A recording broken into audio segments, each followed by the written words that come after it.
Praise the Lord. प्रभु के नाम की स्तुति हो। आइए पढ़ेंगे परमेश्वर के वचन से मत्ती रचित सुसमाचार उसका 12 अध्याय उसका 22 से लेकर 32 वचन तक पढ़ेंगे। तब लोग एक अंधे गूंगे को जिसमें दुष्टात्मा थी उसके पास लाए और उसने उसे अच्छा किया और वह बोलने और देखने लगा। इस पर सब लोग चकित होकर कहने लगे, यह क्या दाऊद की संतान है? परंतु फरीसियों ने यह सुनकर कहा, यह तो दुष्टात्माओं के सरदार बालजबूल की सहायता के बिना दुष्टात्माओं को नहीं निकालता। उसने उनके मन की बात जानकर उनसे कहा, जिस किसी राज्य में फूट होती है वह उजड़ जाता है और कोई नगर या घराना जिसमें फूट होती है बना ना रहेगा। और यदि शैतान ही शैतान को निकाले तो वह अपना ही विरोधी हो गया है, फिर उसका राज्य कैसे बना रहेगा? भला यदि मैं शैतान की सहायता से दुष्टात्माओं को निकालता हूँ तो तुम्हारे वंश किसकी सहायता से निकालते हैं? इसलिए वे ही तुम्हारा न्याय करेंगे। पर यदि मैं परमेश्वर के आत्मा की सहायता से दुष्टात्माओं को निकालता हूँ तो परमेश्वर का राज्य तुम्हारे पास आ पहुँचा है। या कैसे कोई मनुष्य किसी बलवंत के घर में घुसकर उसका माल लूट सकता है, जब तक कि पहले वह उस बलवंत को न बांध ले, तब वह उसका घर लूट लेगा। जो मेरे साथ नहीं वह मेरे विरोध में है, और जो मेरे साथ नहीं बटोरता वह बिखेरता है। इसलिए मैं तुमसे कहता हूँ कि मनुष्य का सब प्रकार का पाप और निंदा क्षमा की जाएगी, परंतु पवित्र आत्मा की निंदा क्षमा न की जाएगी। जो कोई मनुष्य के पुत्र के विरोध में कोई बात कहेगा उसका यह अपराध क्षमा किया जाएगा, परंतु जो कोई पवित्र आत्मा के विरोध में कुछ कहेगा उसका अपराध न तो इस लोक में और न परलोक में क्षमा किया जाएगा। प्रभु के नाम की स्तुति हो। यहाँ हम देखते हैं कि प्रभु यीशु मसीह पर एक आरोप लगाया जा रहा है कि यीशु मसीह बालजबूल अर्थात शैतान की सहायता से, दुष्टात्माओं के सरदार की सहायता से दुष्टात्माओं को निकाल रहा है या निकालता है। दूसरा राजा 1 अध्याय उसका 2 वचन। आज यहाँ एक जालीदार खिड़की में से जो शोमरोन में उसकी अटारी में थी गिर पड़ा और बीमार हो गया। तब उसने दूतों को यह कहकर भेजा, तुम जाकर एक्रोन के बालजबूब नामक देवता से यह पूछाओ कि क्या मैं इस बीमारी से बचूंगा कि नहीं। हाँ जी, तो बालजबूब एक्रोन का एक देवता है और बालजबूब का मतलब है मक्खियों का स्वामी। कई बार पवित्र आत्मा जब हमें शैतान की युक्ति को, उसकी उपस्थिति को दर्शाता है तो कई बार हम सीधा दुष्ट आत्माओं को देखते हैं, उनके रूप को देखते हैं। कई बार कुछ जानवरों को देखते हैं, जैसे प्रधान के लिए हाथी, उसके पीछे का कारण भी है ना। जानवर के रूप में दुष्ट आत्माओं को दिखाने के पीछे का मतलब है, जैसा पौलुस कहता है, मैं व्यर्थ में ही वन पशुओं से क्या करता रहा, लड़ता रहा। क्योंकि ये जो दुष्ट आत्माएं हैं पाश्विक प्रवृत्ति की हैं, जंगली स्वभाव है, फाड़ खाने वाला स्वभाव है। जंगली जानवर को आप घर में नहीं पाल सकते हैं। बहुत लोग पालते हैं और फिर नुकसान भी उठाते हैं। जिन अजगरों को वो पालते हैं, जिन शेरों को वो पालते हैं, कभी उनका मूड खराब होता है तो वो क्या कर जाते हैं, फिर उनको ही फाड़ डालते हैं, क्योंकि उनका स्वभाव घर में रहने के लिए नहीं बना है। परमेश्वर ने जब सृष्टि रची तो जंगली जानवर अलग रचे और घरेलू पशु अलग रचे। लेकिन इंसान करता क्या, इंसान सोचता भी प्यार से हर चीज को क्या किया जा सकता है, चलाया जा सकता है। तो ऐसे नहीं होता। परमेश्वर ने जो प्रकृति में नियम दिया है उस नियम की उल्लंघन यदि करेंगे तो फिर भुगतना पड़ता है, और बहुत लोग भुगतते हैं। जिन अजगरों को वो पालते हैं वही अजगर उनको क्या कर जाते हैं, खा भी जाते हैं। जिन शेरों को पालते हैं वो शेर उनको क्या भी कर जाते हैं, फाड़ जाते हैं, क्योंकि वो जंगली स्वभाव है। तो जंगली जानवर दिखाने के पीछे एक तो देखिए हैं तो सारे गिरे हुए स्वर्गदूत, और ये ज्योतिर्मय स्वर्गदूत का भी रूप धारण कर सकते हैं, लेकिन ये काले सींग वाले भयानक दिखते हैं। ये कैसे? उनका प्रवृत्ति दुष्टता और भयानक, उस प्रवृत्ति को दिखाने के लिए उनका चेहरा भी वैसा ही हो गया। दूसरा, जानवर दिखाए जाते हैं। जानवर किस लिए दिखाए जाते हैं? ताकि वो पाश्विक प्रवृत्ति उनके अंदर है, फाड़ खाने वाला। लिखा है पहला पत्रस 5 अध्याय उसका 7 या 8 वचन में लिखा है कि जागते और प्रार्थना करते रहो, क्योंकि शैतान फाड़ खाने वाले सिंह के नाई इस खोज में रहता है कि किसको फाड़ खाए। अब आत्मिक रूप से शैतान किसी को फाड़ेगा थोड़ी। मसीह व्यक्ति को फाड़ने का मतलब क्या है? फाड़ने का मतलब है उसके आत्मिक जीवन को क्या कर देगा, डैमेज कर देगा। वो कैसे होगा? उसके पीछे का कारण है, वहां लिखा है सूंघता रहता है। उसके पीछे का कारण है कि आपके अंदर कहीं शरीर की अभिलाषाएं, देखिए कि शैतान को पूरा अधिकार है कि वो हमारे मन में क्या डाल सकता है, विचार डाल सकता है। इसलिए दूसरा कुरिन्थियों 10 अध्याय 3 से 5 तक में लिखा है, सो हमारी लड़ाई के हथियार शारीरिक नहीं परंतु गुणों को ढा देने के लिए परमेश्वर के द्वारा क्या है, सामर्थ्य है। सो हम कल्पनाओं को, हर एक ऊंची बात को जो परमेश्वर के पहचान में उठती है, कैद करके खंडन करते हैं और मसीह का क्या बनाते हैं, आज्ञाकारी बनाते हैं। तो विचार आने के लिए परमेश्वर ने स्वतंत्रता दे रखी है शैतान को। अब उस विचार को हम अपने अंदर अगर रखते हैं, ठीक है ना, अभी हम खुले आसमान में घूम रहे हैं, आसमान में बहुत पक्षी उड़ रहे हैं, उड़ने दो, लेकिन अगर पक्षी को आप अपने सिर में घोंसला बनाने के लिए जगह दो, तिनके रखने दो, घोंसला बने, कोई बात नहीं, क्या फर्क पड़ता है। अब एक व्यक्ति को कॉन्फिडेंस हो गया कि देखो जी मैं व्यभिचार कर ही नहीं सकता, एक छोटी सी बात, वो सोचता भी मैं लड़का हो लड़की हो सबसे फ्री माइंड रहता हूँ, सबसे बात करता हूँ, है ना, मुझे कोई प्रॉब्लम नहीं है। ठीक है, प्रभु ने आपको ऐसा नेचर दिया, भी आपको प्रॉब्लम है नहीं, लेकिन भाई साहब जो कोई कहता है मैं स्थिर हूँ, अपने आप को क्या कर ले, हाँ जांच ले, कहीं गिरना पड़े। जब तक हम अवेयर हैं नहीं गिरेंगे, और जब हम लापरवाह हो गए, ओवर कॉन्फिडेंस में आ गए, वहां शैतान को क्या मिल गया, मौका मिल गया। इसलिए कहीं भी कोई मसीह बहन हो, कोई हो, नहीं, मैं कहीं नहीं जाता जब तक मेरी पत्नी साथ ना हो। ऐसी सेंसिटिव जगह में हमेशा पत्नी को क्या लेके जाता हूँ, साथ में लेके जाता हूँ, या किसी उधर से किसी विश्वासी को साथ में ले लेंगे, अकेला कभी नहीं जाऊंगा। कारण शैतान को कहीं कोई मौका नहीं देना, फिर किसी दूसरे व्यक्ति को भी दोष लगाने का कहीं कोई मौका नहीं देना है। मौका दोगे फंसोगे, मैं नहीं फंसूंगा, सब फंस जाएंगे, पतरस भी यही बोलता था, ठीक है ना। बाकी तो भाग भाग के बस जान छुड़ा ली उन्होंने, लेकिन ये ज्यादा कॉन्फिडेंस में था, ये क्या हो गया। तो इसलिए शैतान सूंघता रहता है। आदम की वाटिका में शैतान आया तो क्या किया उसने, जो फल खाने के लिए मना किया था वही खाने के लिए बोल रहा है। जब मना किया और बोल रहा है, नहीं खाना चाहिए था ना, लेकिन फिर खाया उन्होंने। कैसे, उनको सलाह दी, अच्छा मशवरा दिया। क्या दिया मशवरा, परमेश्वर नहीं चाहता कि तुम ये फल खाओ। क्यों, जिस दिन तुम ये फल खाओगे तुम परमेश्वर के क्या हो जाओगे, तुल्य हो जाओगे। तो बेहतर से और बेहतर का सपना दिखाया। आदम और हव्वा जो महिमा से भरे हुए थे, वस्त्र की जरूरत नहीं थी, निर्दोष थे, उनको और ज्यादा बड़ा सपना दिखाया। वो जब फल खा रहे हैं इसलिए नहीं खा रहे कि हम खा रहे हैं, परमेश्वर ने मना किया पाप हो जाएगा, नहीं, वो जब खा रहे हैं तो क्या सोच के, बस इसको खाते ही वो जो शाम के समय मिलने आता ना उसके जैसे हो जाएंगे। जैसे ही तोड़ा, और उसमें आकर्षण भी था। आकर्षण उस फल में था या हव्वा और आदम के मन में था, बताइए, मन में था। छोटी सी बात है, फिलॉसफी की बात है। गुलाब का फूल है, मांगेराम जी को गेंदे का फूल अच्छा लगता है, राजीव भाई को गुलाब का फूल अच्छा लगता है। फूल में कोई प्रॉब्लम है, दोनों फूल अपनी जगह ठीक है, दोनों खुशबूदार हैं, दोनों सुंदर हैं, लेकिन उनके दिमाग में गेंदे का फूल और उनके दिमाग में गुलाब का फूल मुझे अच्छा लगता है। अपनी चॉइस है, पर्सनल चॉइस है। फूल अपनी जगह दोनों परमेश्वर ने बनाए, दोनों सुंदर हैं। देखने वाले का दृष्टिकोण, एक को वही फूल जो सुंदर है सुंदर नहीं लग रहा है, कलर की चॉइस होती है ना, मुझे ये कलर अच्छा लगता है, वो अच्छा लगता है, सिर्फ वो चॉइस है। वो जो देखने में अच्छा, बुद्धि देने में चाहने योग्य, खाने के लिए मन भाऊ ऐसा लग रहा है, वो सिर्फ शैतान के प्रचार का कमाल है। उसने बहुत अच्छे से अपना विषय क्या किया है, प्रचार किया, और ऐसा प्रचार किया कि सही को झूठ और झूठ को सही, मतलब सही को गलत और गलत को क्या कर दिया। वक्ता तो वो भी बहुत अच्छा है, दिन को रात, रात को क्या कर दिया, दिन कर दिया उसने। परमेश्वर जो पवित्र है उसको आदम और हव्वा की दृष्टि में क्या कर दिया उसने, शंका की दृष्टि से देखने के लिए मजबूर कर दिया। परमेश्वर के कहने के ऊपर शक आने से ही ना फल खाने में क्या लग रहा है, नहीं तो शैतान की बात पर मन ही नहीं लगाते। वो उसने बात की, शंकाई, परमेश्वर से विमुख होकर शैतान की बात पर मन लगाया, फल खाने का विचार किया। फल खाने से पाप हुआ या पहले ही हो गया था, पहले ही जब परमेश्वर के वचन पर शक किया पाप एंटर कर चुका है। पाप का स्वभाव है अनाज्ञाकारिता, जब पाप एंटर कर गया तब अनाज्ञाकारिता प्रकट हुई। फल खाने से पाप नहीं हुआ, पाप होने से फल खाया गया। पाप कब हो गया, जब अपने परमेश्वर पर विश्वास ना करके शैतान की बात पर क्या किया, विश्वास किया, परमेश्वर पर शक किया। वचन कहता मेरा धर्मी जन विश्वास से जिएगा, यदि वो पीछे हट जाए तो मेरा मन उससे प्रसन्न ना होगा। यहाँ प्रॉब्लम क्या है, मत्ती 12 अध्याय में यीशु अद्भुत आश्चर्य कर्म करता है। उसके आश्चर्य कर्म, उसके सामर्थ्य के काम, उसकी जो प्रचार करने की जो या यूं कहे कि उसका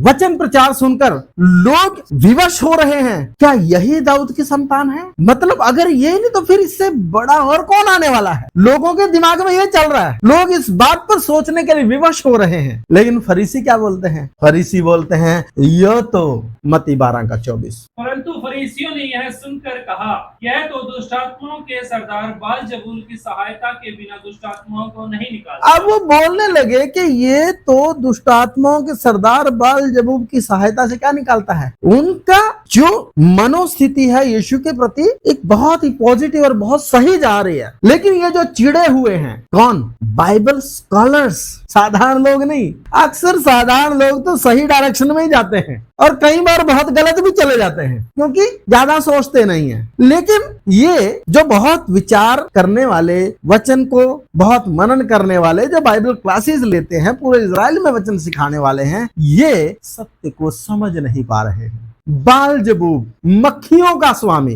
मैंने आपको बताया प्रधान की शक्ति, हाथी, अधिकारी कौन? हम जो जानवर देखते हैं, सांड देखते हैं, है ना, भैंसा देखते हैं। अंधकार का हाकिम, जो प्रशासनिक स्तर पर शक्तियां काम करती हैं। और दुष्टता की आत्मिक सेना, वो जब दिखाता है तो मक्खियों का झुंड ही दिखता है, उड़ती हुई मक्खियां दिखती। जब पवित्र आत्मा आपको इस बात को दिखाए कि किसी घटना के पीछे दुष्टता की आत्मिक सेना है, तो क्या दिखाएगा? उड़ती हुई बहुत सारी मक्खियां दिखेंगी, दुष्टता की आत्मिक सेना। अब बालजबूब उसका स्वामी, तो स्वामी कौन? ये है तो एक देवता वहां की भाषा में, वहां के लोगों के लिए। लेकिन प्रभु यीशु उसको क्या कहते हैं? प्रभु का वचन उसको क्या कहता है? बालजबूब, दुष्ट आत्माओं का सरदार अर्थात शैतान। तो आप एक चीज देखें, जैसे हव्वा को और आदम को उस सही दशा से, सही जगह में, सही पोजीशन में प्रचार करके एक गलत माइंडसेट उनके अंदर डालकर जो फल नहीं खाना था, बड़ी चाह से उन्होंने खाया। शैतान ने तोड़ के जबरदस्ती मुंह में नहीं ठूंसा कि वो मना करते रहे, जैसे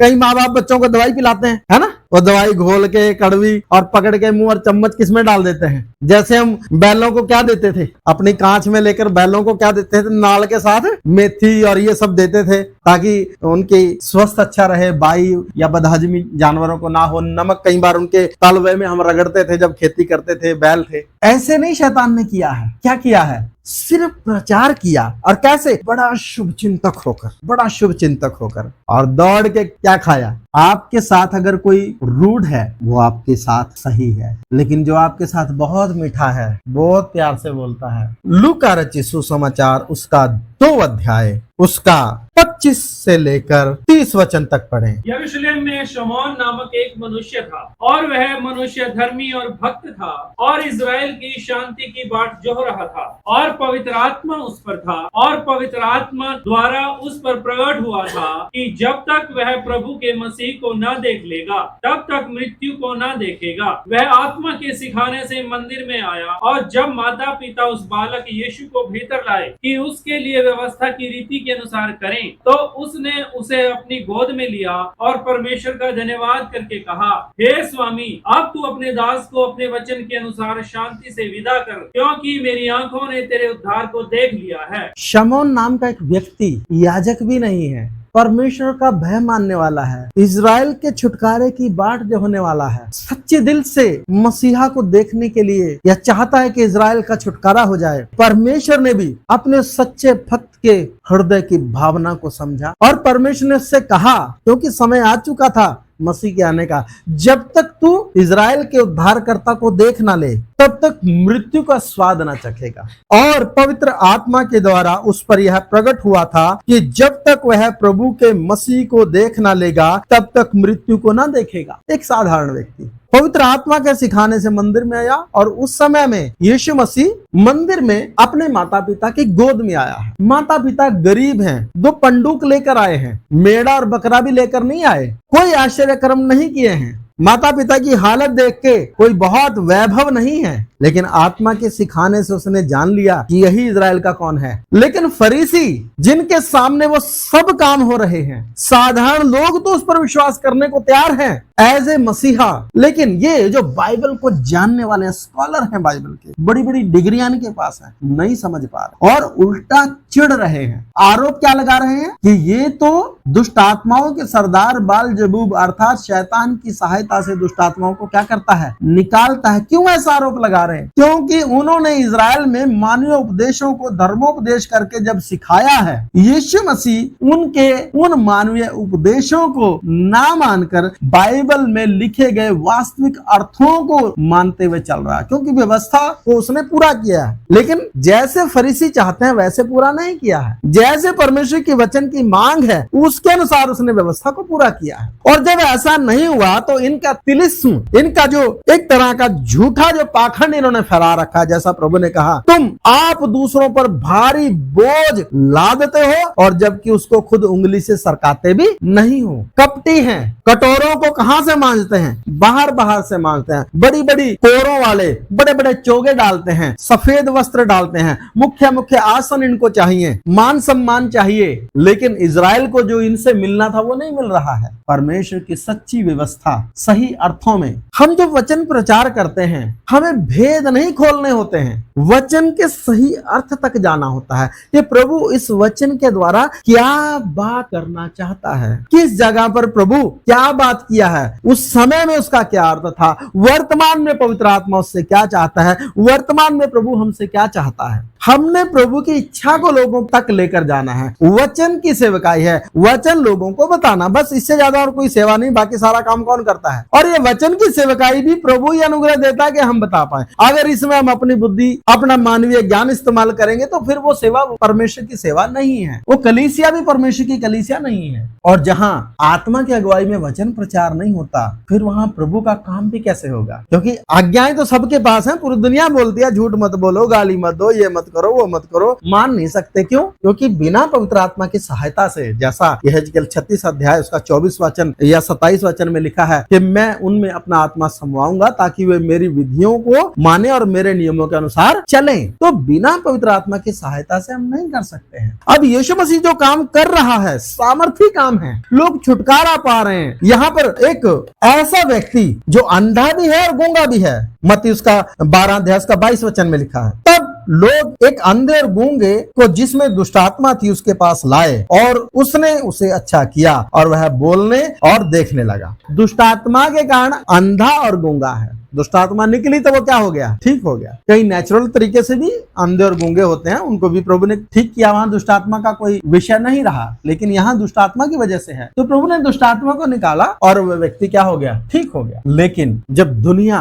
या यूं कहें कि जब पूरा इजराइल यीशु को मसीहा के तौर पर स्वीकार करने के लिए मन बना रहा है, बीच में ये अपनी स्टेटमेंट दे रहे हैं, क्योंकि इजराइल में ये धार्मिक अगुवे हैं, मान्यता प्राप्त परमेश्वर के मंदिर से ये सब लोग जुड़े हुए हैं और मंदिर सबके लिए परमेश्वर की आराधना का, परमेश्वर की उपस्थिति का स्थान है। और लोगों के बीच में फरीसी, शास्त्री, याजक, महायाजक, इनकी मान्यता है। जो ये बोलते हैं लोग इनको मानते हैं। इन्होंने वचन को बढ़ाकर मानवीय उपदेशों को सिखाया, लोग उनको भी मान रहे हैं, क्योंकि वो इस बात को, अब एक छोटी सी बात है, मैं सेवक हूं, अगर आपको मेरे कैरेक्टर पर, मेरे जीवन पर शक हो जाए, मेरे से आप नाराज हो जाएं, मेरा प्रचार कितने मन से सुनेंगे? नहीं ना सुन पाएंगे। तो लोग इनको मानते हैं, लेकिन जब ये मानते हैं तो इनकी ड्यूटी क्या बनती थी कि सही वचन को इनके सामने रखें, सही व्यक्ति के बारे में निरीक्षण करें। लेकिन ये क्या कर रहे हैं? आरोप लगा रहे हैं। क्या बालजबूब की सहायता से इसने ये काम किया है? ना, अपनी कहा। क्यों? इनका तर्क क्या है? क्योंकि ये तो सबत का दिन नहीं मानता, इसमें पवित्र आत्मा कैसे हो सकता है? तो सबत के दिन की एक्सप्लेनेशन की अपनी है, नहीं मानते तो तुम में कौन है? शैतान है। आगे चलें जरा 25 मत्ती 12 का 25। उसने उनके मन की बात जानकर उनसे कहा, जिस किसी राज्य में फूट होती है वह उजड़ जाता है, और कोई नगर या घराना जिसमें फूट होती है बना ना रहेगा। और यदि शैतान ही शैतान को निकाले तो वह अपना ही विरोधी हो गया है, फिर उसका राज्य कैसे बना रहेगा? हाँ भाई, उस समय में भी झाड़ा फूकी होती नहीं होती, लोगों को कहीं जाते हैं तो आराम मिलता है, वही चीज ये किस पर लगा रहे हैं। लेकिन यीशु वहां कुछ और स्टेटमेंट दे रहे हैं। अक्सर यीशु मसीह अपना बचाव नहीं कर करते हैं, अक्सर इग्नोर करते हैं। लेकिन कई बार यीशु मसीह सही और सटीक बात बोलकर सवाल करने वालों को क्या करते हैं, निरुत्तर भी करते हैं। यहाँ प्रभु ने एक बात कही, अगर शैतान ही शैतान को निकालेगा, शैतान का राज्य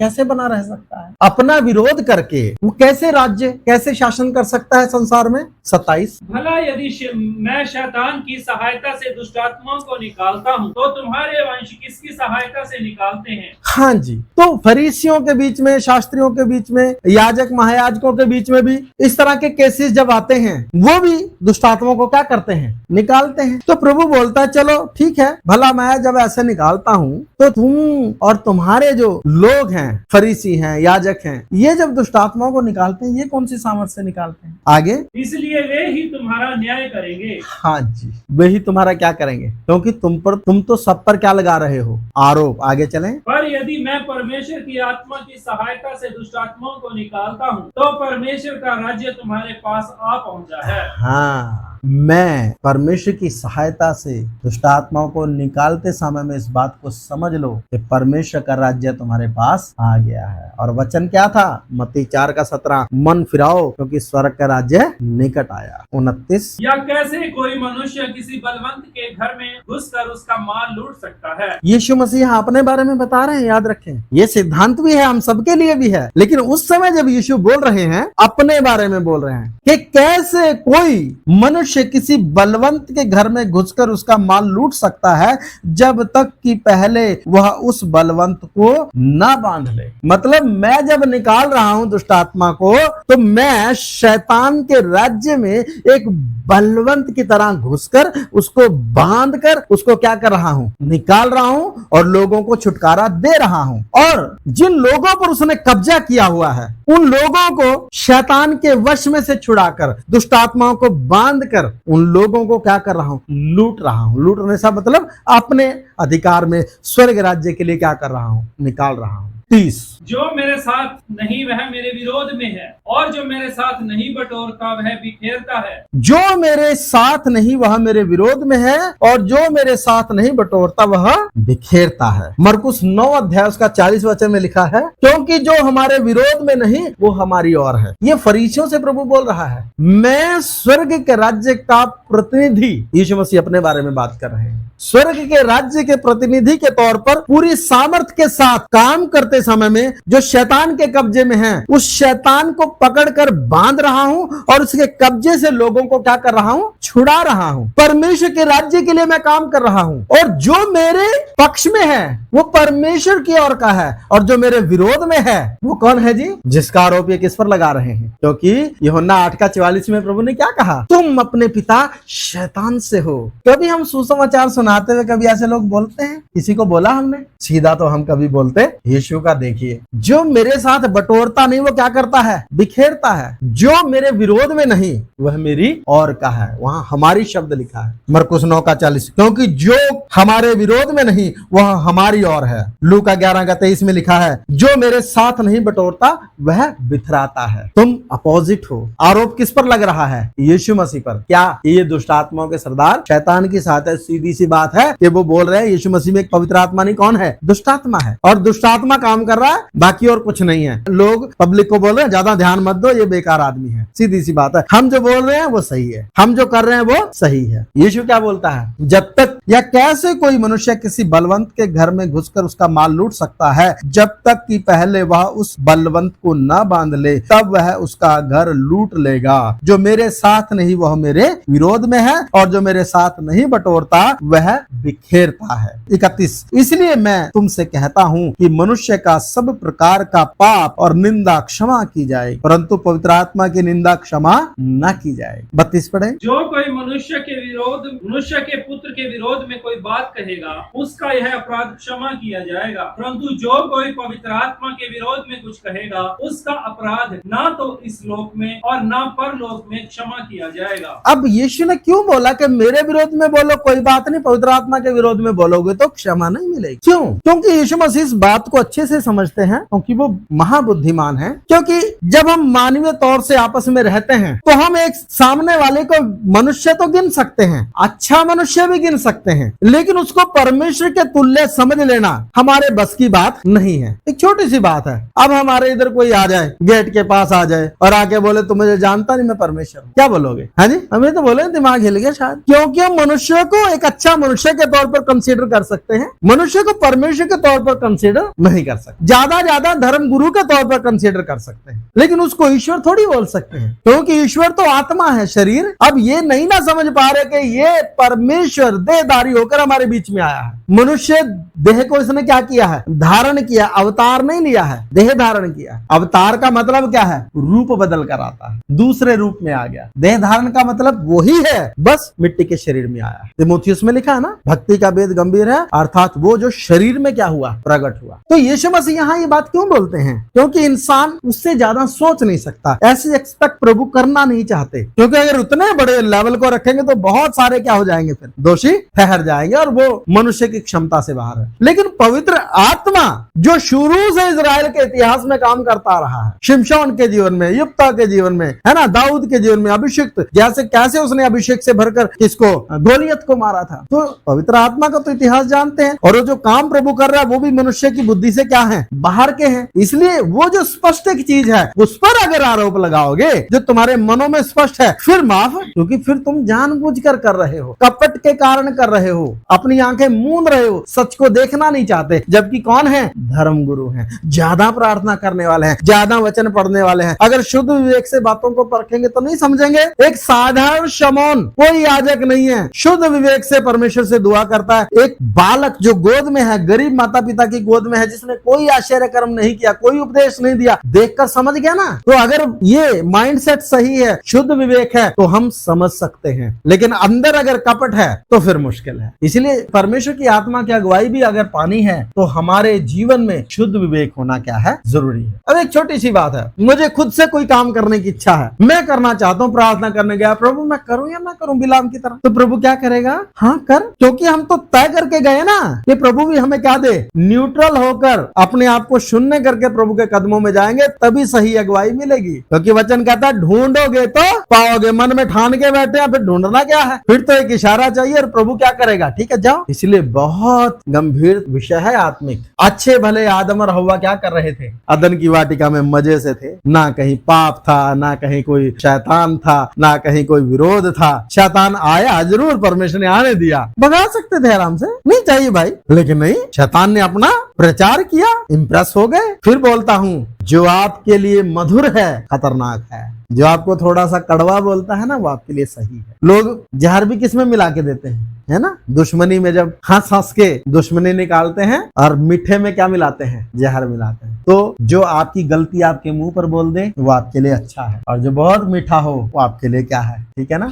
ऐसा नहीं कि हमें एक दूसरे को अब खींच तान के बोल लेंगे तभी हम अच्छे हैं, नहीं। कहने का मतलब जब कोई गलती हम में है, सच्चा मित्र कौन है? जो गलती क्या करता है? बोलता है। जो आपकी गलती नहीं बोल रहा, जो आपकी कमी नहीं बता रहा, इसका मतलब आने वाले समय में आप नुकसान उठाने वाले हो, और इस व्यक्ति को परवाह नहीं है। ठीक है जी? तो इसलिए मेरे प्रियो, यीशु के ऊपर आरोप लगा कि वो बालजबूब की सहायता से, शैतान की सहायता से दुष्ट आत्माओं को निकालता है। सीधी सी बात है, यीशु में दुष्ट आत्मा करके यहूदी अगुवे क्या कर रहे हैं? प्रचार कर रहे हैं। उसके उलट यीशु मसीह क्या कह रहे हैं? परमेश्वर के राज्य के प्रतिनिधि के तौर पर वो शैतान के गढ़ों को ढा रहा है, शैतान के कब्जे से लोगों को छुड़ा रहा है। जैसा प्रेरितों के काम 10 अध्याय का 38 वचन में हम पढ़ते हैं। इस रीति से यीशु नासरी पवित्र आत्मा से अभिषेक पाकर लोगों को छुड़ाता फिरा और भलाई करता है। तो वो कर रहा है अपना काम, जो परमेश्वर का स्वभाव है, जो परमेश्वर की आदत है। इजरायली आप इतिहास में देख लीजिए, बार बार पाप करके गुलामी में गए, बार बार परमेश्वर ने उनको क्या किया? छुड़ाया। परमेश्वर भला है, नहूम 1:7 में लिखा है। वो किसी को नष्ट होते हुए देखना नहीं चाहता। लेकिन अगर हम वास्तविकता से हटकर सोचने लगे, अपनी अपेक्षाओं के अनुसार सोचने लगे, नहीं, हमें अपनी सोच को वचन के अनुसार लाना होगा, तभी हम सही दिशा और दशा में चल सकते हैं, नहीं तो भटक जाएंगे। आइए दुआ करें। हालेलुया। प्यारे खुदावन, इन वचनों के लिए धन्यवाद। प्रभु होने दे जो काम आपने आज तक हमारे जीवन में किए, जो वफादारी जो प्रेम, जो चिंता, जो करुणा आपने हमारे लिए प्रकट की बहुत है प्रभु। प्रभु, हम आपकी भलाइयों के सहारे अपने जीवन को आप पर आश्रित होकर जी सकते हैं, क्योंकि हमारा परमेश्वर भला है, हमारे लिए हमेशा भला है। कई बार हमें लगता है हमारा जीवन जैसे चलना चाहिए नहीं चल रहा, लेकिन वचन कहता है जो परमेश्वर से प्रेम रखते हैं उनके लिए सब बातें मिलकर भलाई उत्पन्न करती है। हमारे जीवन में आने वाले कष्ट, बीमारियां, तकलीफें, पैसे की तंगी, अलग अलग बातें हमें आपकी सिद्ध इच्छा के अनुसार लेकर जाने के लिए माध्यम है। प्रभु, चीजों को वैसा ही लेकर समझने के लिए कृपा दे जैसा हमें समझना जरूरी है। अपने दृष्टिकोण से नहीं परंतु वचन के दृष्टिकोण से हम बातों को देखने पाए, सहायता करें। आदर महिमा आपको सौंपते हैं यीशु मसीह के नाम में, आमीन। अब हमारे पिता का प्रेम, प्रभु यीशु मसीह का अनुग्रह, पवित्र आत्मा की सहभागिता और संगति अब से लेकर यीशु मसीह की दूसरी आमद तक हम सबों के साथ और प्रभु की तमाम पवित्र कलीसिया और संतों के साथ होता रहे, आमीन। प्रभु आप सबों को आशीष दें। जय मसीह की।